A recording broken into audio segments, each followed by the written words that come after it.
अच्छा भट्टी साहब, आपने सुना न्याजी साहब कह रहे हैं कि अकेले रह जाएंगे खान साहब और फैसला तो अब हो चुका है, लेकिन अगर फैसला हो चुका है तो काबीना में अंडर डिस्कशन क्यों नहीं आया आज? भाईजान, पहली बात तो ये है कि ये हमारे मसाइल क्या हैं और हम क्या डिस्कस कर रहे हैं और हम कहाँ खड़े हैं और हम क्या किस तरफ ले जाना चाहते हैं। जड़ें सियासी हैं ना मसाइल की।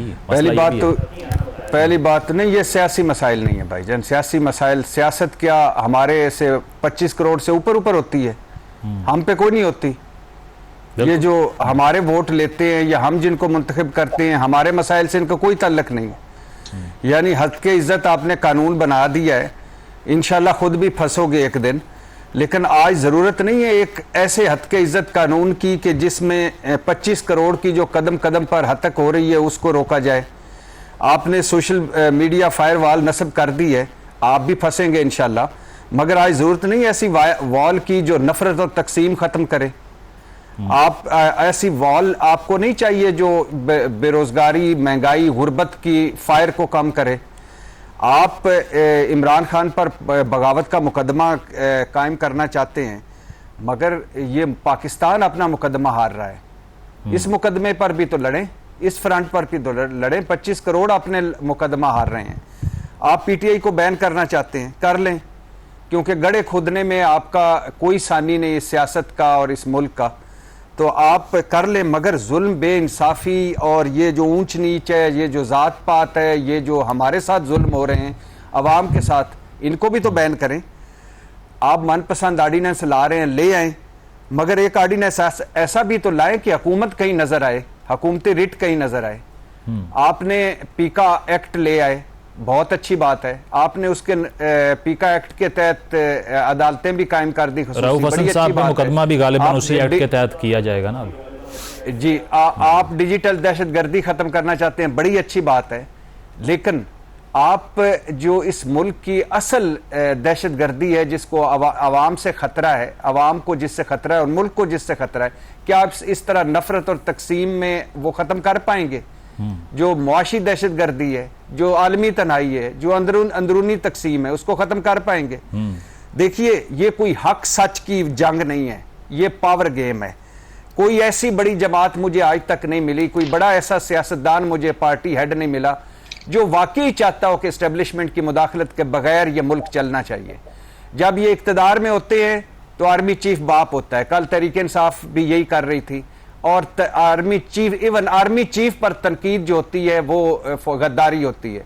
जब ये अपोजिशन में आते हैं तो अल्हम्दुलिल्लाह ये इनके जमहूरियत बाहर निकल अपोजिशन में याद आता है ना यहाँ। जी जी, इंसानी हकूक, चादर चार दीवारियों की पामाली, सारा कुछ। और कल ये जो आज की हुकूमत है, ये कल जब PDM 1 से भी पहले और फिर अब ये जब अपोजिशन में थी, 26 नुकात थे। इस्टेब्लिशमेंट का क्या काम है सियासत में? ये सिलेक्शन खत्म कर दें, ये लाडलापन खत्म कर दें, और आज ये देख ले इनका क्या हाल है। ये 1 पेज इनको बुरा लग रहा था। तो भाईजान, बात ये है, मैं माजरत चाहता हूं, लंबी बात हो गई। बात ये है कि आपने ये गेमें 76 सालों से खेल ली हैं। आप किसी 9 मई के मुल्ज़म को ना छोड़ें। कोई बयान जो है काबिल एतराज बयान जो फौज से लड़ाइयां वो नहीं होनी चाहिए। ये मगर ये रियासत मजबूत रियासत है, इसको बयानों से फर्क नहीं पड़ता। बंद करें ये पुराने खेल, बंद करें ये मुझसे ज्यादा। मैं कई मरतबा कह चुका हूं, और न्यायी साहब मेरे साथ रिपोर्ट कार्ड में होते थे, कि बंद करें ये काफिर करार देने वाली फैक्ट्रियां, बंद करें ये गद्दार करार देने वाली फैक्ट्रियां, बंद करें ये पाबंदी लगाने वाली फैक्ट्रियां।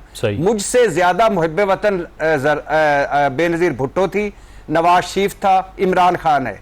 खुदा के लिए ये बंद कर दे खेल, ये जो हम पाबंदियां लगाते हैं, और क्या इससे लगेगा, निकलेगा क्या? हासिल वसूल कुछ नहीं होना। सही, मुनीब लेंगे। लेकिन भट्टी साहब, ये मुनीब साहब और न्याजी साहब जो बात कर रहे हैं, ये वो कहते हैं ना, you live by the gun, you die by the gun. तो ये तो फाइनल फेज की जो लड़ाई है, इसमें कोलैटरल डैमेज भी होगा और इन दोनों में से एक सर्वाइव करेगा, ये रियलिटी है। अब आप ये समझते हैं, या टेम्परेचर अभी इतना नहीं बढ़ा कि चीज़ें रिजॉल्व ही ना हो सकें टेबल पे बैठ के? देखिए भाईजान, अपने बतले हुर्रियत हफीजुल्लाह न्याजी साहब और उनके बतले हुर्रियत मुनीब फारूक साहब, और दोनों चूँकि मेरे भाई हैं, तो दोनों की बातों से एग्री करते हुए मैं तो बिल्कुल कभी भी नहीं चाहूँगा, मैं जो उन्होंने ग्राउंड रियलिटीज़ बताई हैं यही हैं, और मैं आखिरी बंदा हूँगा जो कि ये कहूँगा कि मुस्लिम लीग नून और फ़ौज की लड़ाई हो गई, तरीके इंसाफ और फ़ौज की लड़ाई है, और अब इन दोनों में से कोई एक बचेगा नहीं, बिल्कुल भी नहीं। गलतियां हैं इसमें कोई शक नहीं, ब्लंडर्स हैं इसमें कोई शक नहीं, बहुत बुरी जगह पे फंसे हुए हैं हम, इसमें कोई शक नहीं। लेकिन ये फ़ौज भी हमारी है, शहीदों की फ़ौज है, गाजियों की फ़ौज है, और मेरा शुरू से बिलीव है जिस मुल्क की अपनी फ़ौज नहीं होती या कमज़ोर हो जाती है, आप देख लें सीरिया देख लें, लीबिया देख लें, इराक देख लें, और वहाँ फिर कोई दूसरी फ़ौज ही आती है।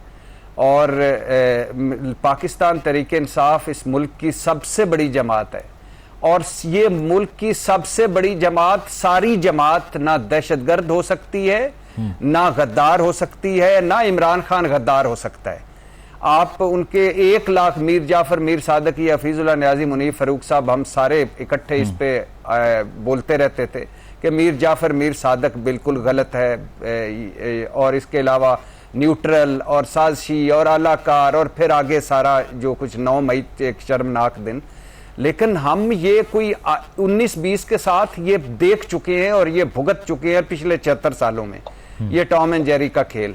अब खुदा के लिए दोनों रहे इस मुल्क में, और दोनों का अल्लाह ना करे कुछ ऐसी लड़ाई हो कि जिसमें इस मुल्क को जो बटी साहब शॉर्टली, बटी साहब न्याजी साहब ने जो बात ये की ना कि अब वो वजारत उज़्मा भी नहीं चाह रहे, ये तो सुसाइडल मूव है कि वो कहते हैं कि मैं चाहे अपने आप को एक्सप्लोर कर लूं लेकिन मैं डैमेज करके जाऊं। आप अग्री करते हैं इससे कि वो पावर पॉलिटिक्स को भी एम नहीं कर रहे और सिर्फ जिद है एक? नहीं, मैं बिल्कुल एग्री नहीं करता, मैं बिल्कुल एग्री नहीं करता। ये पावर गेम है। इमरान खान साहब को साथ आज कोई संजीदा तरीके से कहीं से आ जाए इस्टेब्लिशमेंट की तरफ से बातचीत, तो वो आज बैठने को तैयार होंगे। और मैं मानता हूं कि मुझसे ज़्यादा न्याय साहब इमरान खान को जानते हैं, लेकिन ये बिल्कुल पावर गेम है। और ये भी कहना कि ये हुकूमत इसमें कोई फरीक नहीं है या हुकूमत का कोई अमल दखल नहीं है, सब कुछ इस हुकूमत को भुगतना पड़ेगा। अगर तो फिर आप इमरान खान के दौर में जो कुछ भी हुआ है, अगर आप उसको फिर कह दे कि सारा कुछ एस्टेब्लिशमेंट ने किया, इमरान खान की थ्योरी मान लें और फिर कहें कि इमरान खान तो मासूम था, जो कुछ भी किया, तो फिर इस पे भी मान लेते। तो भट्टी साहब आप लेट्स से हाइपोथेटिकली भट्टी साहब आप अभी शहबाज शरीफ साहब की जगह हों, क्या करेंगे आप ये लड़ाई देख के? सर मैं काश होता शहबाज शरीफ साहब की जगह, लेकिन मैं शहबाज शरीफ कभी भी किसी जन्म में भी नहीं बनूंगा, ना बनना चाहूंगा। अगर इससे ज्यादा और बात यह है कि मुझे दुख और तकलीफ है आसिफ अली जरदारी से, इससे ज्यादा दुख और तकलीफ है नवाज शरीफ से। वो क्यों? इससे ज्यादा दुख और तकलीफ है मुस्लिम लीग और पीपल्स पार्टी से कि आज ये खामोश तमाशाई बने हुए हैं। इन्होंने सारा कुछ सत्यानाश कर दिया है। और अगर आज तरीके इंसाफ खत्म भी हो जाती है, इमरान खान भी फारिग हो जाता है, जो कि ऐसा नहीं है और ना होना चाहिए, आज अगर फारिग भी हो जाता है तो इनको भी कुछ हासिल वसूल। भट्टी साहब नदीम अफजल चंद साहब ने यह कहा है कि मखसूस नशिस्तें हमारा हक नहीं है, जिस जमात की थी उसे ही दो, तो कहीं ना कहीं तो आवाज उठ रही है। भाईजान पहली बात तो जरदारी साहब नहीं, ये आवाजें मैटर नहीं करती, इनकी कोई हैसियत कोई औकात नहीं है, ना इनकी कोई आवाजों की मैटर करती हैं। आसिफ अली जरदारी, बिलावल भुट्टो, आवाजें मैटर करती हैं, नवाज शरीफ, मरियम नवाज, शहबाज शरीफ। आप मुझे सिर्फ आखिरी बात करने लगा, आप मुझे बताएं कि झूठे मन घड़त केस बनाकर इनको क्या मिला इस हुकूमत को? ये कल तक खुद रोया करते थे कि हम पे झूठे मन घड़ केस। पार्टी तरीके इंसाफ टूटी, इनको क्या मिला? बल्ला छीना, सियासी स्पेस छीनी, मैंडेट छीना, मखसूस नशिस्तें छीनी, क्रैकडाउन पे क्रैकडाउन हो रहा है। इमरान खान नायल है, जेल में है, सजा याफ्ता है, तोशा खाना की टोटा कहानी चल रही है। इनको क्या हासिल वसूल हुआ है? मुझे ये बताएं। कोई सियासी इस पे फायदा हुआ हो? गली मोहल्ले में जाकर निकल लें। मरियम नवाज आज इलेक्शन में खड़ी हो जाएं, फेयर इलेक्शन हो, खुद हार जाएं। नवाज शरीफ खड़े हों, लाहौर में खड़े हों, खुद हार जाएं। क्या हासिल वसूल किया इन्होंने? अगर ये बड़े बनते, इस लड़ाई को, नवाज शरीफ को अल्लाह ने 3 मरतबा वजीर आजम बनाया, वापसी हुई, किस्मत उनके के धनी है। अगर वो आज इस पे मरम रखते और कहते कि बस बहुत हो गया, उसने बड़ी गलतियां की हैं, ब्लंडर्स किए हैं, और ज़रा सारों चीज़ों को अलग-अलग करके देखो और एक माफ़ी कर दो, वरना सजाएं दो और आगे बढ़ो। इस तरह पूरा इस तरह का ना करो। वो ट्रूथ एंड तो बहुत रिकंसिलिएशन बड़ा, कमीशन आज की जो फर्क डालते हैं। टर्म यूज़ होती है, बिल्कुल ये